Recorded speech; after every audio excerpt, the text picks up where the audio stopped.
It's that time. It's that time, everybody. It's that time for... All right, time for another edition of Marilyn's Cafe Society Radio right here on YouTube. So how are you on this Saturday, January 9th, 2021? Happy New Year once again to you all. And of course, I hope things are going well for you. How is the new year going so far for you? Did you do the reflections like we all do at the end of every year, the beginning of the new year? We look at how business how did business go for you? How did your career go, your job, family relationships, all of those goals that we set for 2020? How did things turn out? I know it was a tumultuous year. It was an exhausting year. And of course, for many, things did not go as planned. For many, they were able to pivot, right, and make some good things happen. But don't worry if you did not hit the mark, if you didn't reach your goal. Personally for myself, as I look back and reflect, I did miss the mark in many areas, but we have to stay faithful, right? We have to press on. My health goals overall are okay. I did miss the mark with trying to become a little bit more healthier and fit this year. Of course, being quarantined, sheltered in for a great part of the year, many of us picked up that COVID-19 weight, right? So I'm on my journey. In fact, I found another group online that is added inspiration in that area of my life in terms of getting it together. Maybe I'll have the leader of that particular group on the show one day, and we'll talk about things. But yeah, I started this week off, the first 3 days of this week, coming off of New Year's, and all the celebrations that the extra celebratory comfort food that we eat, right? Although I was pretty good. I did the traditional greens, black-eyed peas, and I did incorporate a little bit of pork and the greens that I cooked. So, I covered all of those areas that, those old wives' tale that if you eat these things at the beginning of the year, you'll have good health and wealth and prosperity and all of that. But anyway, I didn't do too bad over the holidays. But as I was saying, I started the week off, thanks to this new group, by just eating as clean as possible. I had salads and fruit. Salads and fruit, boiled eggs for the first 3 days of this week. And then on Thursday, I had a full serving of a meat protein, and I caved. I gave in to that sweet tooth of mine, and I had a nice chunk, a nice slice of coconut cake. Hey, the coconut is a fruit, right? Anyway, I jumped on the scale just out of curiosity on yesterday, and hey, I lost a couple pounds. So I'm just going to, continue to try to do that for the remainder of the year, just to eat as healthy as possible. Of course, like I said, this COVID-19 and the quarantining, and then as you guys know, I lost my dad back in April of 2020, and just all those emotions really kind of took me out of myself, and I started indulging in those comfort foods, those things that kind of make you feel good. So we just have to check ourselves and correct ourselves, right, like the stock market does from time to time. Professionally, everything was at a standstill to some degree with this show. I was still able to kind of float on, carry on with the show, and of course ended the new year with a bang, snagging that interview with Robert Cool Bell. If you did not catch it, it is here on YouTube. So make sure you check it out. He was really cool to stop by the Cafe Society. A nice person to speak with. So check out that interview I did with him. And so I'm just excited. I'm looking forward to this new year and all that it will bring. And, just going to keep myself motivated and hopefully keep you motivated as well. We just have to stay persistent, right? If we fall off track or whatever, just get back on that track and continue on. All right. Well, I can't continue on with the show without addressing the big elephant that's in the room. In fact, that's just kind of sitting on planet Earth, right? I don't like to dwell into politics as much as I did in the early years of my show for several reasons. But, this year has kind of thrown this past year, I should say, has kind of thrown that whole idea out of the window because of so much that's been happening. And of course, like I said, the elephant is right here in our face. And so, wow, we're already 9 days into this new year, and we can already say, what a year. What a year. And yes, of course, I'm referring to the insurgents that took place in Washington, D.C. on the Capitol earlier this week. And again, another situation that kind of had us all glued to the television, right? What can we say? What can we say? I just did some catching up yesterday and today with news and stories, because sometimes we consume too much of that stuff, and it really does tend to seep into our spirit, and we can't allow that to happen. But anyway, I just wanted to catch up to see what was going on, and I did discover that many of the social media outlets have banned, if not suspended, Trump's social media. And of course, I discovered that impeachment papers are in the works. And, I think the biggest question here, everyone, is, what are the tens or millions of Janissaries going to do now that, on January 20th, we're going to have a new president, a new administration? What are they going to do? Are they going to continue to listen to the divisive, misleading, racist talk radio stations that also, in my opinion, need to be banned or suspended? Because, they all just kind of fuel the flames. They all just kind of plant those negative seeds. And it's kind of been, happening for decades now, for those who aren't familiar with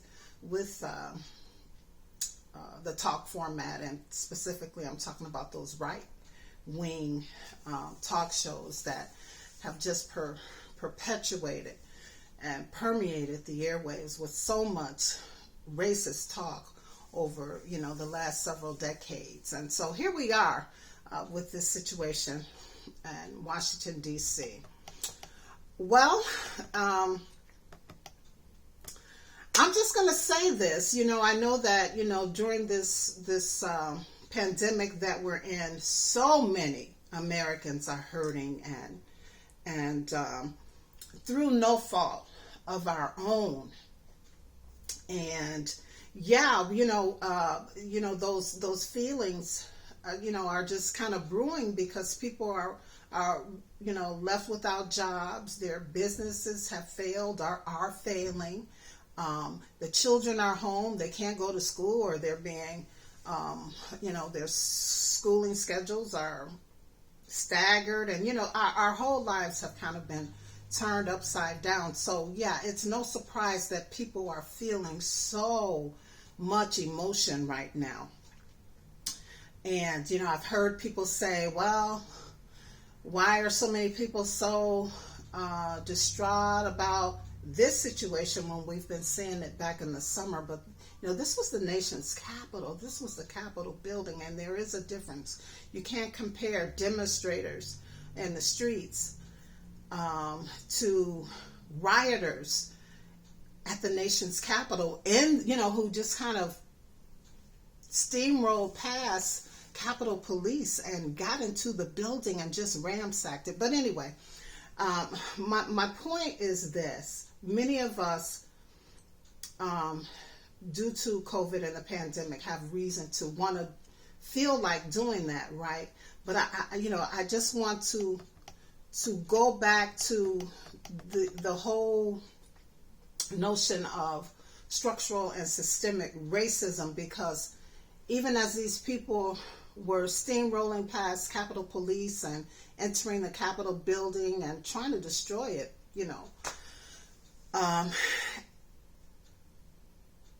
they seem to show this systemic and structural racism. Of course, there was the galley with the noose that someone built in the middle of the street.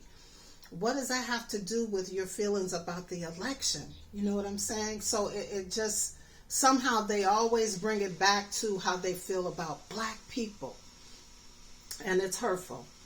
And I think if anyone had a reason, any group of people had a reason to storm the Capitol that way, it is black people. And again, to just push to the forefront of the world how we need to eradicate the systemic and structural racism and classism that is still so prevalent here in this country. And again, we saw it once again earlier this week. And so, I just, I think if we can do that and then deal with everything else, perhaps we can come to some kind of reconciliation, right? Some sense of peace. Because if not, we don't know where we're going to end up here in this country when it comes to race relations. So it's something that has to be addressed, something that has to be dealt with. And again, I think I heard Bernie Sanders in an interview last night. The interview I don't think happened last night, but I just caught the recording of it last night, where he also was talking about the importance of Congress, the American government, to take care of American people during this COVID period, during this pandemic period. And I dare say not just for what we're experiencing now as Americans collectively, but also for everything else prior to the pandemic. This pandemic, I think, just kind of further exposed the condition of this country, right? I was in a call earlier in the week, and we were kind of sharing, what our thoughts were. And, like I said, we have been seeing the tip of the iceberg for a very long time in this country with everything that's not right. And again, we saw on Wednesday the full-blown iceberg just right there in our face. And so we have a lot of work to do, but it is doable, and we can do it. And again, with faith in God and faith in ourselves and in this country, and all that it's supposed to be, we can make it right. We can right a lot of wrongs. And again, starting with the systemic and structural racism, and then, of course, just ensuring that we get people in office who are truly going to keep the American people in, the American people who actually voted and put them in office, in the forefront of their minds as they're, making these laws, passing these legislations, and so forth and so on. All right, I'm not going to ramble on this. Let's go ahead and move on with the show. We do have a lot to cover. Let's go ahead and get into our cafe news. Of course, just a real quick look at the situation with the coronavirus. It's still lingering around, people. And according to worldometer.info, which is a live website that tracks the coronavirus cases all across the world. They use the World Health Organization for information, the CDC, and other national health organizations across the globe to calculate their numbers. And so they're reporting that there's almost 90 million COVID-19 cases worldwide. They're also reporting that there's roughly 1.9 million deaths. And, you know, the good news is 64 million have recovered. Now, here in the United States, we're still leading with about 22.5 million cases, just over 378,000 deaths, and about 13.2 million have recovered.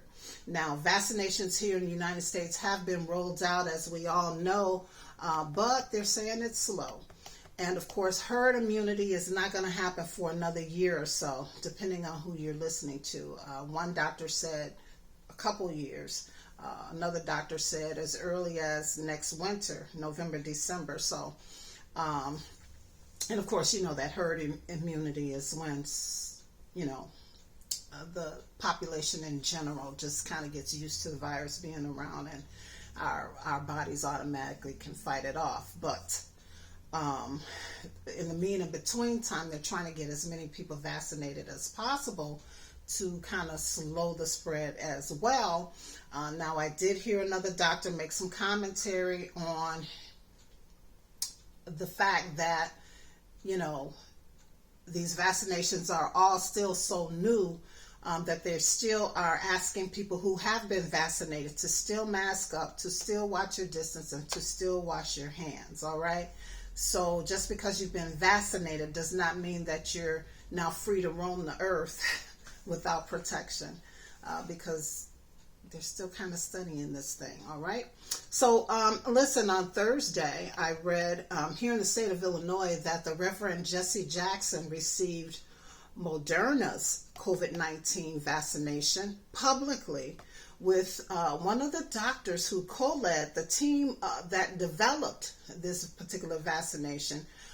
It's Dr. Kizzmekia Corbett. She was by his side for support, and he did it on television. And so the whole goal was to, you know, show this iconic African-American leader getting the vaccination in hopes that it will build trust for the receiving the vaccination in the Black and brown communities across the country. Now, yes, I did say Kizzmekia, which means that she is a woman and an African-American woman.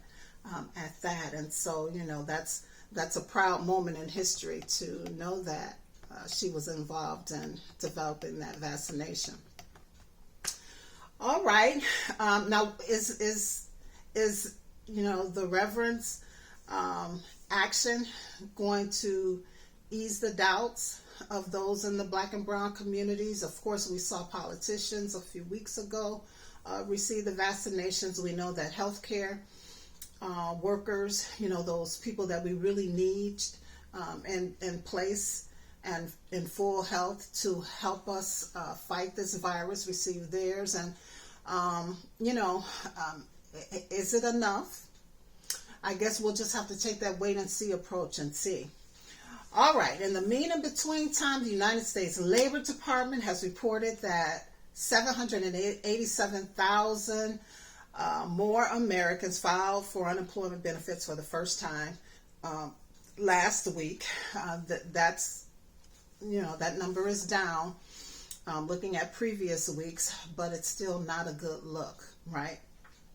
And that brings us to our stimulus talks. Of course, we know that Americans have received the $600 emergency stimulus checks by now, most of us anyway.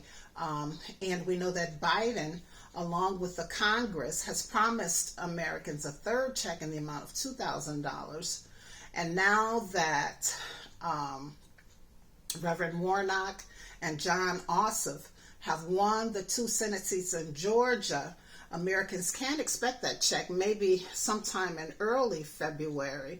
And I say that because there are some steps that have to take place now. The 2 new senators elected in Georgia can't start their jobs immediately. The Georgia counties have to certify the results, and I think they have till January 15th to get that done. And then the Georgia Secretary of State has until January 22nd to certify those certifications. And once that happens, the governor of Georgia will issue a certificate of election, and Reverend Dr. Raphael Warnick and John Ossoff will be sworn in with or into the oath of office. Now, in the meantime, Biden has to take office as well, and his inauguration happens, as we all know, on January 20th. So that means it's going to be a wait on that $2,000 stimulus check, that third check that they did promise we would have. So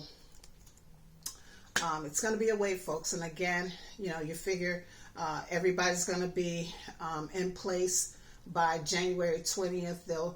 If they get into office and get the ball rolling right away, they could pass the standalone bill or another bill for additional emergency stimulus assistance, including the $2,000 check, maybe that first week, January 21st, 23rd, through, you know, whatever. And by the end of the month, get it signed and taken care of. And so, you know, we at best can anticipate checks will be rolled out that first week in February, and certainly by Valentine's Day, right? All right. Well, 11 million Americans now have until the end of this month before the federal eviction moratorium expires. Just having my ear to the ground, I've heard, especially in the southern warmer states, that some evictions have already happened, or so much pressure has been put on individuals who were behind in rent that they ended up moving out even before the December 31st deadline. So, but anyway, I'm sure this is an issue that will be addressed once Biden is inaugurated and Congress, the full Congress is in place and ready to roll up their sleeves and get things done. Now, 14 million Americans do now have an additional 11 weeks of employment security payments, and smaller businesses and even some smaller corporations also have that extra money coming through the Small Business Administration as well for support and as a safety net. Now, of course, the ultimate situation that we all hope for is the restoration of those jobs, and hopefully those small businesses, and the ability to create more jobs and provide stronger support for the smaller businesses and even for small business development. Okay. All right. So if you do want to congratulate Congress or express more concern, that number that you can call is 202-224-4944 to do so, or just go to senate.gov or house.gov and just say, you know, congratulations, I'm so glad you took care of business, or you can say, well, you know, voice whatever it is that you'd like to voice. Let's take a look at some business news, everybody. Now, on Thursday, the CEO of Tesla and SpaceX became the richest person in the world. And of course, I'm talking about Elon Musk. He passed up Jeff Bezos with a network of $188.5 billion. Yes, that is billions, everybody. Now, it's being reported that Elon Musk has gained more than $150 billion in net worth over the last 12 months alone. Due to COVID, I told you that some of these businesses were able to prosper and pivot in this last year, while others did not. Now, they're saying that the Tesla shares rose, which caused Elon Musk fortunes to rise, and of course the rest is now history. So congratulations to Elon Musk, and Jeff Bezos, I'm sure, is not worried. All right, well, looking at the mortgage situation, I talked about this the last time we did the full show, how the mortgage rates were very low. Well, they hit another record low just last week. The average interest rate on a 30-year fixed rate mortgage dropped to 2.65%. Yes, this is all according to Freddie Mac.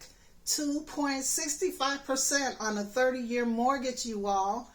And they say that's the lowest in the nearly 50 years that the mortgage giant has been publishing the survey. Now, the 15-year fixed mortgage rate dropped to 2.16%. Did you know that you have that option of doing a 15-year mortgage versus a 30-year mortgage? Yes, you do. And the new rate is, again, 2.16%. So if you're looking for a new home, or you weren't looking, but these rates are inspiring you, hey, now is the time. They are being reported to be a full percentage point lower than just a year ago. And the only problem with that is these low rates have enticed people to go out and purchase new homes or seek to buy new homes or even refinance their homes. But for those who are buying new homes, there's so many that they've, created this high demand, and there's not enough inventory, not enough new homes on the market to be purchased. Not yet. I'm sure there's going to be a backlash for individuals who are benefiting right now from the, the deferment on their mortgage due to this coronavirus thing. I'm hearing it's a mess. There's just a lot of confusion in that, and hopefully there won't be this huge, massive inventory of foreclosures, but some publications are anticipating that there will be. But for now, there's not enough inventory to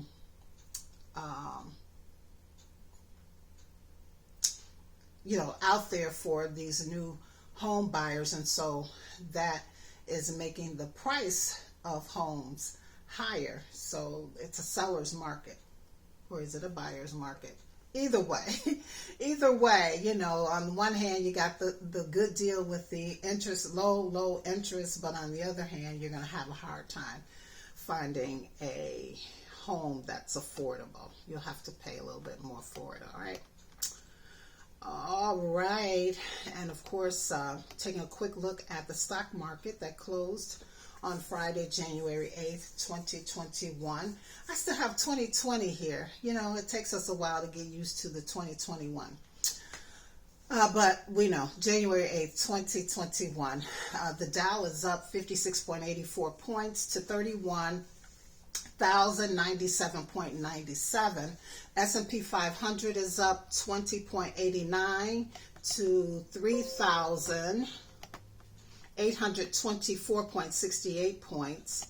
And the NASDAQ is up 134.50 to 13,201.98 points. Again, as I read earlier, Tesla, their stocks are, up, along with Bitcoin, Amazon, Roku, and even WD-40 stocks are doing quite well right now, everybody. Just kind of give you some hints there. All right. Now, gold is down $78.20 to $1,835.40 per $40 per ounce, and oil is up $1.41 to $52.24 per barrel. All right, ready for some entertainment news? Wow. Here it is, business related but yet entertainment. On Tuesday, Bloomberg reported that Oprah Winfrey sold most of her Oprah Winfrey Network shares to Discovery Inc. for more than $36 million in stock. Now, that gives Discovery 95% stake in OWN. However, Oprah continues to hold on to her role in the network as CEO and as Chief Creative officer. Speaking of which, there's a new show coming to OWN. I had an opportunity to view the first episode, the season premiere. The show is called Bell Collective, and it's the next big television show hitting the airwaves at OWN. Bell Collective is a reality series that centers on the personal and professional lives of 5 successful women from my birth state of Mississippi, Jackson, Mississippi to be exact. And of course, it's a Kingdom Reign Entertainment production. And it looks so fun. All of the women have solid personalities and they bring a lot to the table. They're self-made, and we just get a sneak peek into their life there. Of course, putting Jackson, Mississippi on the map. Who did that? Was it Bruno Mars and his song Jackson, Mississippi? Yeah. So they're putting it on the map, and it's a fun show to watch. Again, it will premiere on Friday, January 15th. This coming Friday, and will air every Friday after that, 10 p.m. Eastern Standard Time, which is 9 p.m. Central Time on OWN. Check your local listings for what channel specifically that will be in your cable network. All right, everybody. Well, that is it. I am all done for today. Before I go, I just want to encourage you all to, again, support the Black Heroes Matter organization as they continue to fight to properly honor Jean Point DuSable, the founding father of the city of Chicago, who happens to hail from Caribbean country of Haiti. They want a monument for him in the downtown area of Chicago, as well as a street named after him, specifically Lakeshore Drive, renamed, portions of Lakeshore Drive renamed to honor him. And they want the city of Chicago to institute a holiday, a city holiday in honor of him. So you can visit blackheroesmatter.com for additional information on that. And also, I just want to remind you guys, I blogged about this, and you can go to WordPress, Marilyn's Cafe Society on WordPress to read more.